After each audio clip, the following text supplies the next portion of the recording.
Hello, everyone. Today I'm going to present to you the research paper entitled Analyzing Contemporary Mosque Philosophy and Design.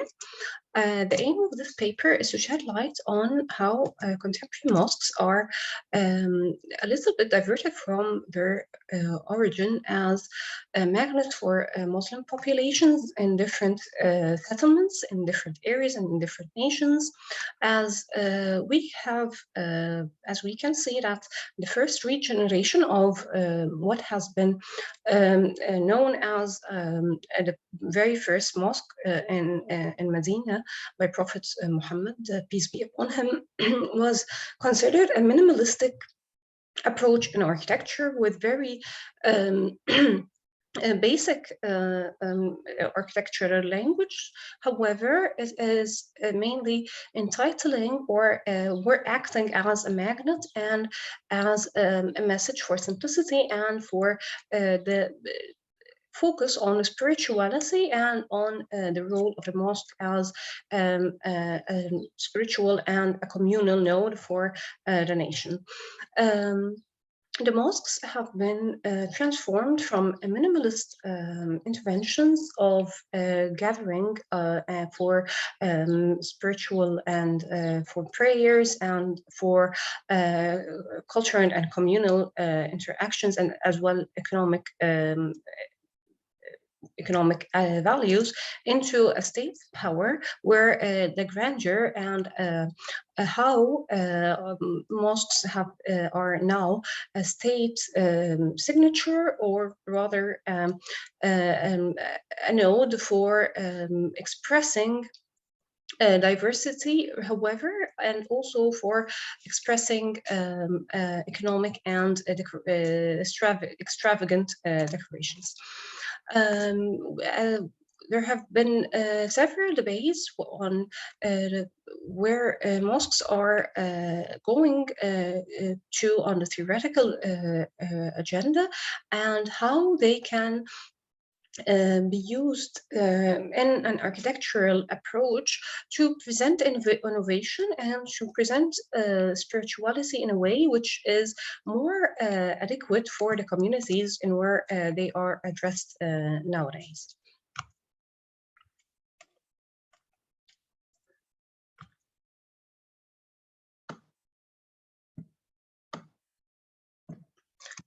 Accordingly, to demystify mosque design, the paper will address three main stages,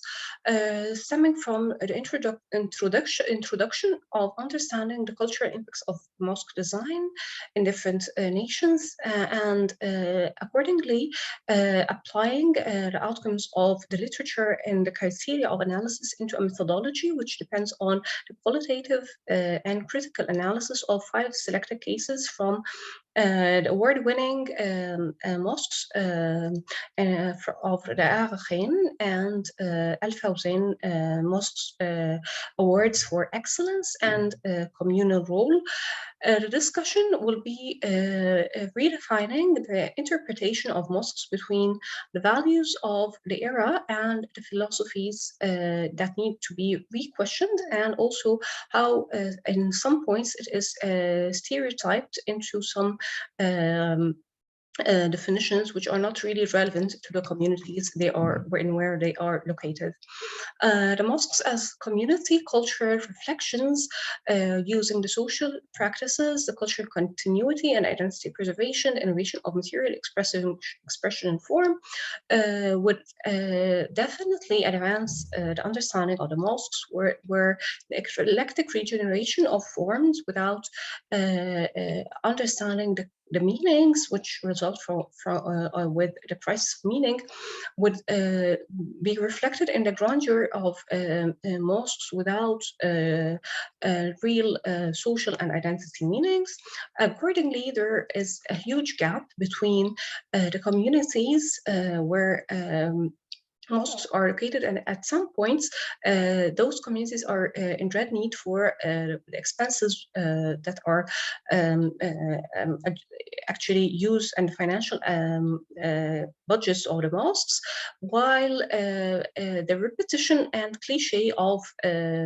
motifs and of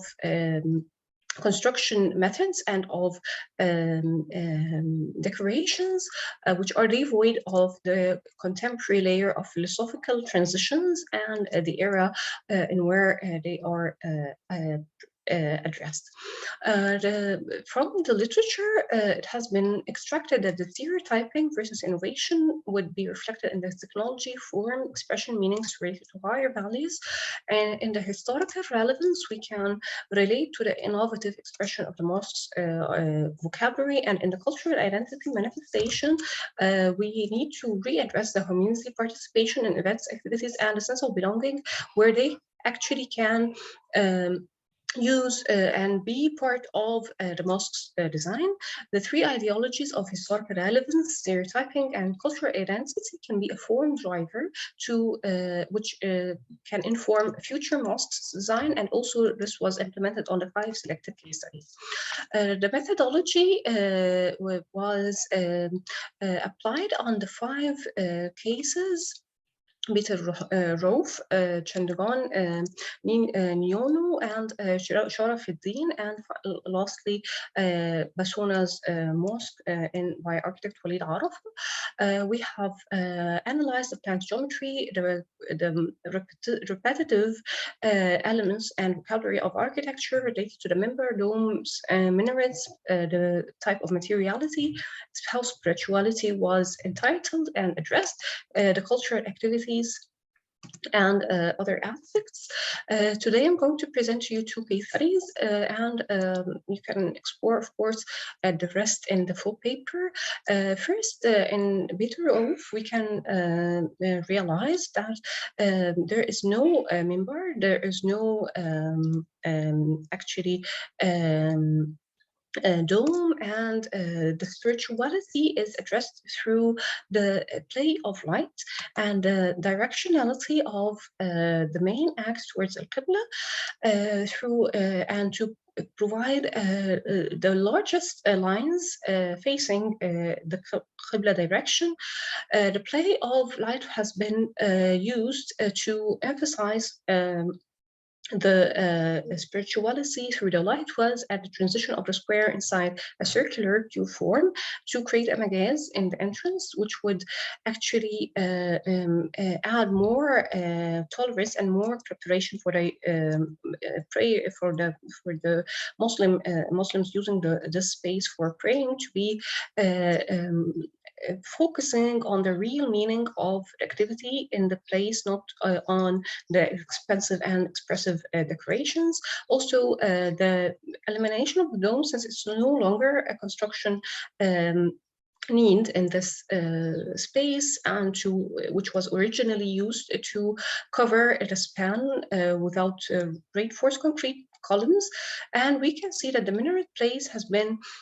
also eliminated and used to express more on the spirituality with the minimalist materials, with a construction which is adequate to the locality in Bangladesh, and where the community themselves helped in the fundraising of the project, and accordingly it became rooted in their culture and in their sense of belonging. In Bassouna Mosque in Egypt, we can find that the architect, when he was asked to develop or reconstruct the village's deteriorated mosque, he adopted a combination of low-tech and RC construction mode. The dome was was used to emphasize on the spirituality of the place, using the bricks which are exposed and a light eye, which creates a dynamic intervention and play of light through the shades and shadows of the bricks on on themselves, and how this has been related to a philosophical approach related to the cosmos. All the tilted and rotating vertical columns and vertical minarets are related to Khut al-Thuluth, where the vertical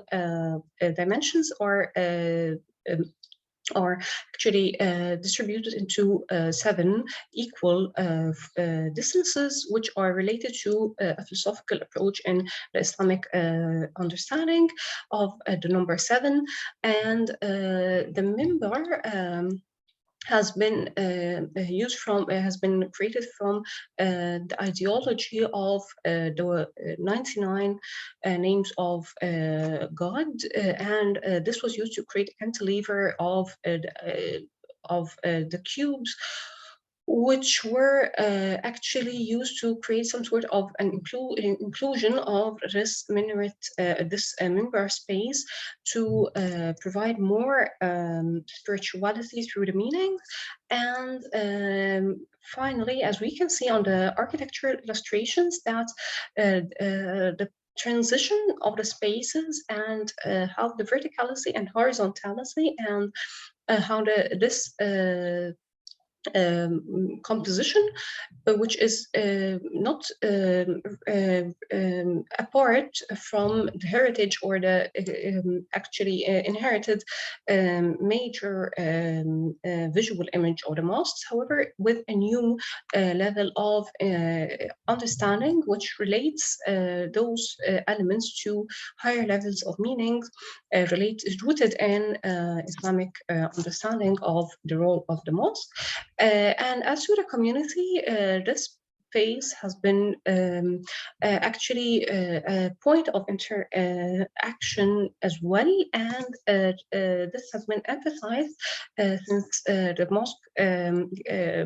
drifted the attention of several architects and theorists and educators from different areas and from different places in the world to see how in a very small village in Egypt, this intervention can provide a new understanding of the role of the mosque, not only on the level of the grandeur, but rather on the relevance of the philosophy in exposing different layers of cultural values and identity re-expression. Lastly, the discussion of the paper reflected on the technology, form, expression, meanings, innovation, and community participation in the 5 selected cases, and the new interpretations of the mosque architecture has been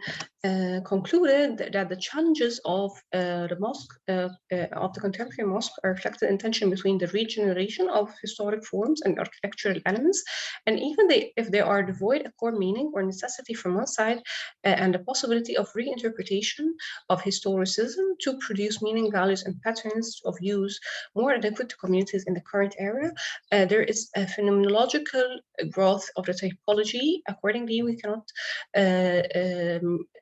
limit the architectural understanding of the mosque to be demystified, to provide a new expression in the favor of the quality rather than the cliches, and the suitability and innovation rather than grandeur and decorative expressions which are devoid of meaning. We hope that you have enjoyed the presentation, and we are looking forward to any questions you might have. Thank you so much.